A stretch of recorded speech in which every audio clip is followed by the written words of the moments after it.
ਅਸੀਂ ਸਾਰਿਆਂ ਨੂੰ ਜਿਸ ਵੀ ਮਾਧਿਅਮ ਰਾਹੀਂ ਤੁਸੀਂ ਸਾਨੂੰ ਦੇਖ ਰਹੇ ਹੋ ਸੁਣ ਰਹੇ ਹੋ ਤੇ ਤੁਹਾਡਾ ਸਾਰਿਆਂ ਦਾ ਇਸਤਕਬਾਲ ਕਰਦੇ ਹਾਂ ਤੇ ਧੰਨਵਾਦ ਸਮਾਂ ਕੱਢਣ ਦੇ ਲਈ। ਜਿੱਦਾਂ ਕਿ ਪਹਿਲਾਂ ਆਪਾਂ ਮੈਂਸ਼ਨ ਕੀਤਾ ਹੈ ਪਿਛਲੇ ਵੀਕ ਤੋਂ ਹੀ ਕਿ ਅਸੀਂ ਇੱਕ ਲੜੀ ਸ਼ੁਰੂ ਕੀਤੀ ਹੈ ਜਿਸ ਦਾ ਨਾਮ ਹੈ ਪੰਜਾਬ ਤੋਂ ਔਤੇਰੋਆ। ਤੇ ਉਸ ਦੇ ਤਹਿਤ ਅਸੀਂ ਹਰ ਵੀਕ ਜਿੱਦਾਂ ਮੰਗਲਵਾਰ ਨੂੰ ਤੁਹਾਡੇ ਨਾਲ ਕੋਈ ਨਾ ਕੋਈ ਜਿਹੜੀ ਪੁਰਾਣੀ ਫੈਮਲੀਆਂ ਦੇ ਅੱਗੇ ਉਹਨਾਂ ਦੇ ਮੈਂਬਰਾਂਸ ਨੂੰ ਤੁਹਾਡੇ ਨਾਲ ਰੂਬਰੂ ਕਰਾਵਾਂਗੇ। ਤੇ ਉਸ ਦੇ ਨਾਲ ਹੀ ਜਿਹੜੀਆਂ ਉਹਨਾਂ ਦੀ ਸਟੋਰੀਆਂ ਨੇ ਸਟਰਗਲ ਟਾਈਮ ਦੀਆਂ ਵੀ ਉਹ ਕਿੱਦਾਂ ਇੱਥੇ ਐਸਟੈਬਲਿਸ਼ ਹੋਇਆ ਜਾਂ ਜੋ ਵੀ ਇਹ ਚੰਗੇ ਮਾੜੇ ਹਾਲਾਤ 'ਚ ਗੁਜ਼ਰੇ ਨੇ ਤੇ ਅੱਜ ਉਹਨਾਂ ਦੀ ਅੱਗੇ ਫੈਮਲੀਆਂ ਕਿਸ ਤਰ੍ਹਾਂ ਰਹਿ ਰਹੀਆਂ ਨੇ। ਸੋ ਅਸੀਂ ਉਹਨਾਂ ਨੂੰ ਕੁਛ ਨਾ ਕੁਛ ਸਿੱਖਣ ਦੀ ਕੋਸ਼ਿਸ਼ ਕਰਾਂਗੇ। ਸੋ ਅੱਜ ਸਾਡੇ ਨਾਲ ਨੇ ਦੇਵ ਭਾਜੀ ਜੋ ਜਿਨ੍ਹਾਂ ਦੀ ਫੈਮਲੀ ਫਕਤਾਨੀ ਤੋਂ ਨੇ।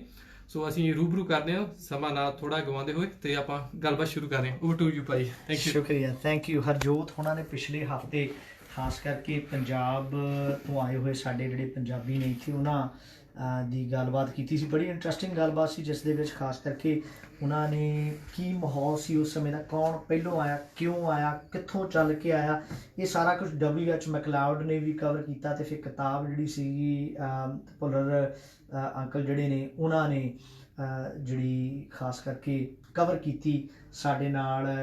ਆਪਾਂ ਜਾਣਦੇ ਹਾਂ W.H. ਮੈਕਲਾਉਡ ਨੇ ਪੰਜਾਬ ਤੋਂ ਆਤੇਅਰੋਆ ਉਸ ਦਾ ਨੈਕਸਟ ਚੈਪਟਰ ਇੱਕ ਕਿਸਮ ਦਾ ਅਸੀਂ ਜੋੜਦੇ ਹੋਏ। ਸੋ ਇਸਤਕਬਾਲ ਕਰਦੇ ਹਾਂ ਜਿਹੜੇ ਸਾਡੇ ਇੱਥੇ ਮਹਿਮਾਨ ਆਏ ਹੋਏ ਨੇ। ਇੰਟਰਵਿਊ ਜਿਹੜੀ ਹੈ ਨੈਚੁਰਲ ਇੰਗਲਿਸ਼ ਦੇ ਵਿੱਚ ਅਸੀਂ ਕਰਨੀ ਹੈ। Dave, welcome to radio spice. Hello. Come on, so first of all, with the family, welcome to your bigger fire now, and thank you for taking time to be here. Now, I guess before we begin, Dave, I guess we must acknowledge it's been more than 100 years for your family since your forefathers migrated to New Zealand, and in fact, it is quite a milestone. And there's a lot that's gone on, so we must first celebrate your heritage in a way that you're still here, because there are a lot of them who are actually not here. And we've spoken about that as well. So I guess my first question, when did the family decided to pack up the bags from Punjab and started heading towards New Zealand? My father, from what he told me, Yes. he was a tailor in the British Army.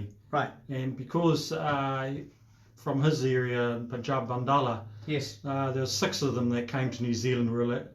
And they came on a ship, and I remember him saying they stopped in Shanghai and a few other places, and finally ended up in Auckland. And I think they went down to Tamaranui, and there must have been a Punjabi family down there that was on a farm, and they all started scrub cutting. Correct. When they first came to New Zealand. Cutting gorse and scrub. Yes. Yeah, and then after a period, there's another must have been another Punjabi in Australia, and so he went to Australia and helped him out on a farm for a couple of years, and I think he came back to New Zealand around 1920. I think he turned up 1960, maybe 1920. All right. Back to New Zealand. So, around then, and then so he started, and he said what I recall is he said the Great Depression struck. Correct. And he said there was no work, so he came up to Auckland and came to Port of Auckland, and he saw the ships were going out, and he said to someone, where do you get the boxes for the butter from? Yes. And they said, it's Whakatane white pine. And so then he went down to the King Country, and they started chopping down by hand the white pine, the Whakatane trees. And they used to, I remember we had a big saw in our garage. Must have been 2 metres long, one person on each side. They used to cut them down. So anyway, they cut the trees down, and at one stage a tree fell on him in the bush, broke his back. And a Māori family took him in and for 6 months in the bush until he could walk again, and he walked back out of the bush. So it's all pretty tough times back then. And then he ended up in the bottom of the Uriras around the Mamakoos and started sawmilling there. So what happened by then, being an immigrant, being entrepreneurial, and trying to make his way in this country, he ended up with 50 odd people working for him in a big steam engine at the sawmill. What year would that be? I mean, this is quite remarkable given the fact that most of the Punjabi migrants were staying in Tamarunui, or some of them actually moved to Waikato, like my forefathers did. But just going to Whakatane, I mean, that's like never heard of. So No. I mean, how did that really I transpire? think, well, after the sawmill, he started selling beef cows. And then the land in the Rangitikei Plains outside Whakatane, a lot of that ground was flat, but it's all floodplains and it was all swamp. Right. So he drained 600 acres of the flat land and turned it into farmland. So they dug big drains in and drained it. So he ended up with all this farmland. And then the Second World War happened, and because they're farmers, they didn't have to go to war. They were, essential workers. So after the war, the government wanted to repatriate all the returning soldiers. So they compulsorily acquired most of the farm. So he got left with a couple of hundred acres, and the rest of it got taken by the government and for resettling soldiers. So then, around then, I think after the war, he decided he better get married. He had no children. And so then he went back to India, and my mother found my mother and brought her back over. And what year would that be? Around 1950, 1955. And she had been born in Lahore and had been displaced during the separation of Pakistan, and but she had most of her family got killed, and so she ended up in Indian Punjab side, and I was saying she was an educated lady, a university educated, but she knew 5 languages. I was just amazed in your write-up. So 5 languages she could speak. Yeah. Yes. Yeah, Sanskrit was one of them. So she was trained in classical dancing and stuff. So and then she learned Urdu when she got after separation, and then she got a job resettling all the refugees, and she got awarded a certificate by Lady Mountbatten. Wow. And then anyway, so my father came over, then she came to New Zealand, and then we got brought up on the farm, the dairy farm in Whakatane, and me and my brother and my sister. And my sister went to university. My brother went off and did an ag course at Lincoln or something, and then and I just became a motorcycle mechanic. So just before that, Dave, do you remember? I mean, in terms of travelling, your mother, the Davis, spoke about what ships they took from India. I mean, were there P&O?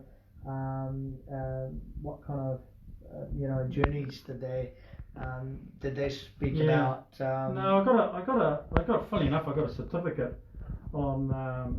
I found a thing at the British Overseas Airway Corporation, BOAC, about 1955. Must have been my father went to get my mother. When you used to fly over the date line, or when you used to fly over the hemisphere on one side to the other, they used to give you a certificate. Oh wow! So there wasn't obviously too many planes then to see from the side. And, but no, they didn't say which boat. You know, a long time ago with the ships. I did try to find out the ship, the records here, but couldn't find the other one. I got them, the other one, the come on 30s or 40s, and they have mentioned your father's name, but I haven't tried your mother's name yet. But no, she would have come over on the plane. That's right. Most of them were just to travel from Calcutta to Singapore, and then from Singapore to Fremantle, Perth, and then from there to Melbourne to Sydney, and then you fly over on a seaplane to Auckland, and that was the north, and that was a 6-month journey. That's a long time. It is indeed. So your dad must have made a bit of fortune that he was able to fly. Well, the farmers were allowed to, because they had foreign, because they're exporters. Yes, they were foreign exchange. So we always used to have a new car every year, because only the farmers were allowed to buy foreign currency to spend. So maybe the same thing happened with the planes. They're allowed to buy air tickets. Right. And you said that once your mother came back into New Zealand, then obviously your family started to settle into, you know, the Whakatane, and so yourself growing up, in terms of your earlier memories going to school, I mean, how was it? Well, when we grew up, you know, we grew up pretty westernised by the fact that within 100 miles, there was an Indian family, which was us. There was a Chinese family at the fruit shop, and there was an island family at the mill in Aotearoa, and the rest of it was all Maoris and Aotearoa. Right. So there was no there was no foreigners, there was nothing. We grew up, so pretty much we grew up like just your average Kiwis, pretty westernised. Yeah. Yes. So, and also, you know... We don't know the part. Yeah. Yep. Carry on. Yeah, so it's kind of a bit hard when, you know, we'd have to drive to Aotearoa. Parents would have to drive us to Aotearoa or Auckland, or sometimes in the Waikato to the nearest Indian families. And every so often one would turn up, just as they do now. Yeah, true. You know, it's a bit of a big trip away. I think you probably had a couple of families who lived in the Whakatane, but mostly they were based on King Country, I would say. Yeah, they were. We used to go see a farming family in the King Country and another one further out. And then come to Aotearoa up here and go to Aotearoa. It's mostly the Gujarati's in Aotearoa we see a lot of. You mentioned the Gordon, is it Mr. Gordon? Yeah, Tako Gordon. Gordon. And also Grammeet from Te Puki. Grammeet Singh, we used to see her. And Harjinder's, Harjinder's. Harvinder's dad. Banta Singh's family. You know. So I guess your mum was quite, you know, active in terms of, you know, performing cultural dances. Yeah, she was. Yeah, and especially celebrating. The other day, somebody said to me, you know, I put a caption out celebrating India's independence, and the guy from that happened to be living in Whakatane now. Said, "Well, when is this happening?" And I said, "Oh, it happened about, you know, 75 years ago." So that would have been something going to your, you know, with your mum to these kind of functions as well. Yeah, my mother was pretty active, pushing. We used to have the holy garden. She built the holy gardens out there on the farm and built various temples and fountains, and then used to take guided tours through there, and then perform Indian classical dances. And every year she used to put a big show on with the Lions Club to raise money, and so there was a lot of cultural activities from my mother. And also she's very devoutly spiritual too. So her ancestors were, she was Brahmin, so her ancestors built some temples up in northern India a few generations ago. So she comes from a very spiritual background. One of her forefathers gave away all his fortune and walked around India barefoot. Yeah. So very spiritual background on my mother's side. So I guess with your mother, you must have travelled quite a bit since you said she was well connected with her spiritual roots. And so did you ever make a journey back to India? Yeah, I went back to her once to Dehradun, and she was a satsangi. All right. So, well, once I went, unfortunately we didn't go more, so I only went over once. I've been meaning to take the kids here, but we just haven't got to it, and most of our relatives live in England. All right. Some of them live in the US. So there's a few around Chandigarh on my mother's side, but they're quite distant. So there's not too many people left back in India. No.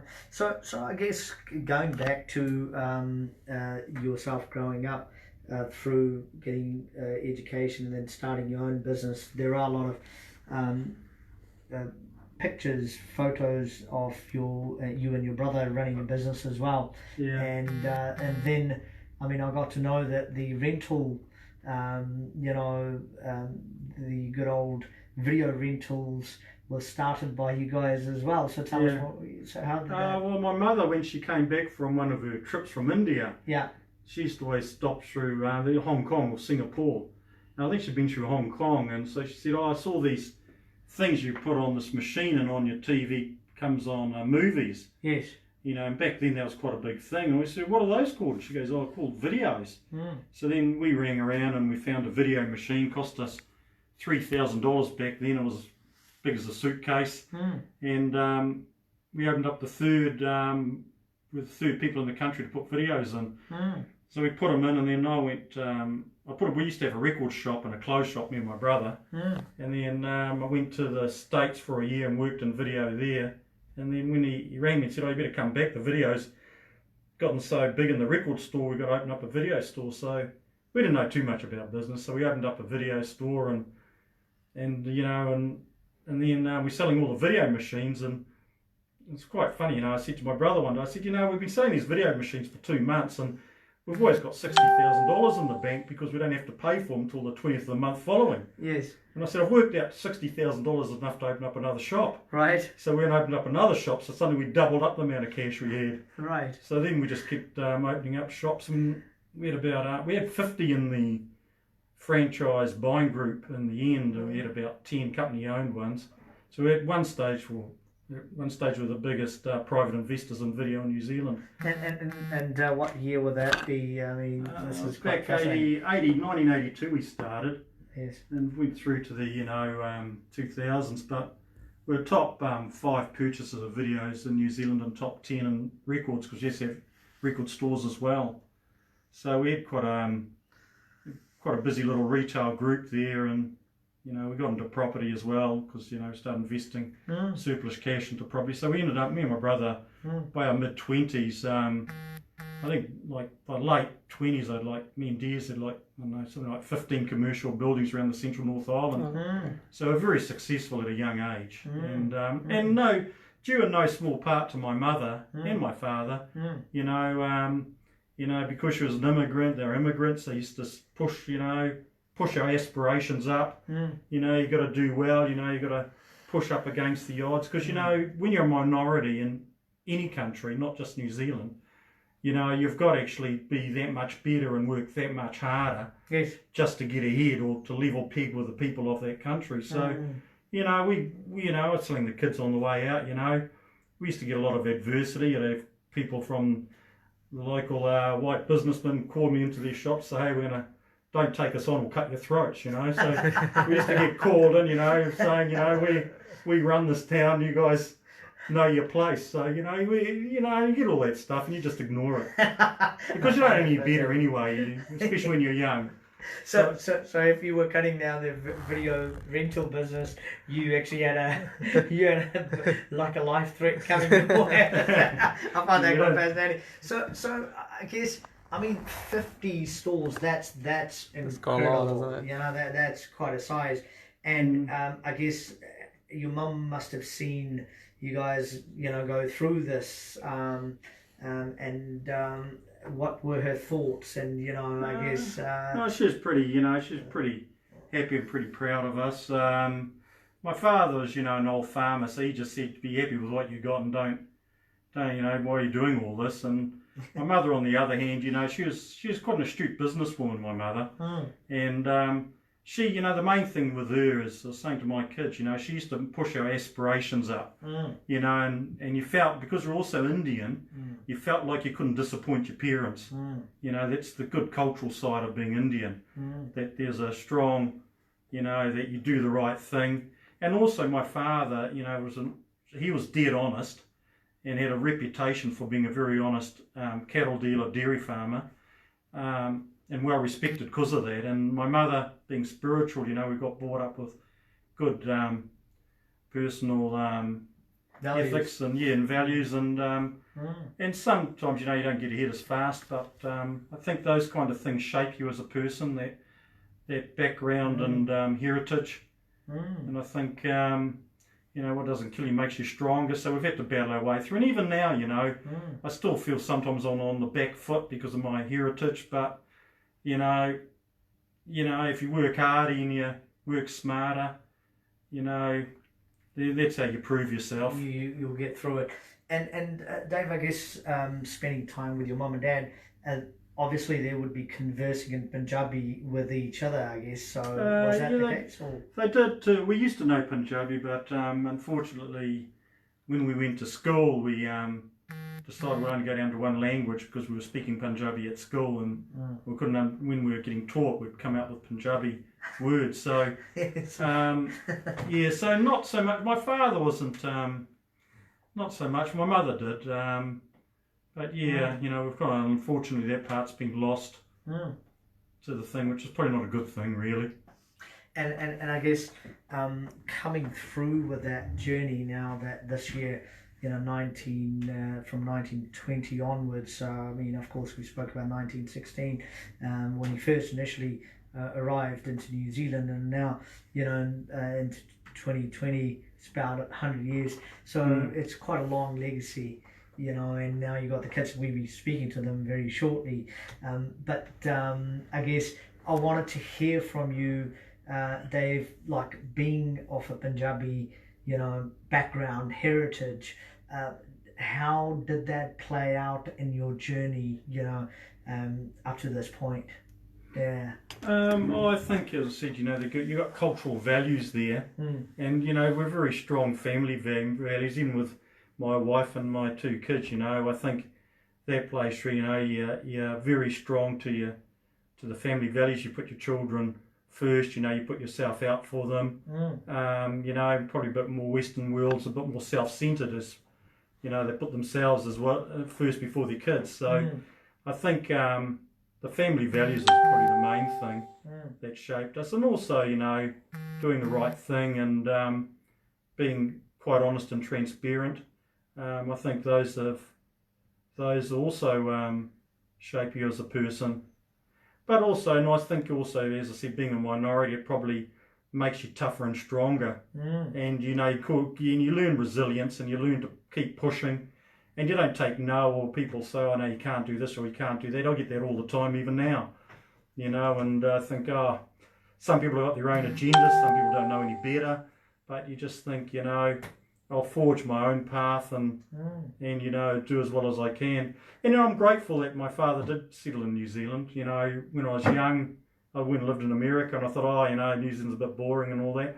But this is a great country, you know. It's and if you're a minority, it's as good a country as probably any other country in the world. You know, for a minority. So you know, it's a beautiful country too. It's outstandingly beautiful, and the people, by and large, are nice, and you know, you can trust a New Zealander unless they prove otherwise, whereas overseas they've got to prove that they're trustworthy. Don't trust them until they prove they're trustworthy. So, you know, I think, yeah, no, I like New Zealand. I love Auckland too. I think it's a great city. You're probably the first one to say that. No, just kidding. We will come back to this fantastic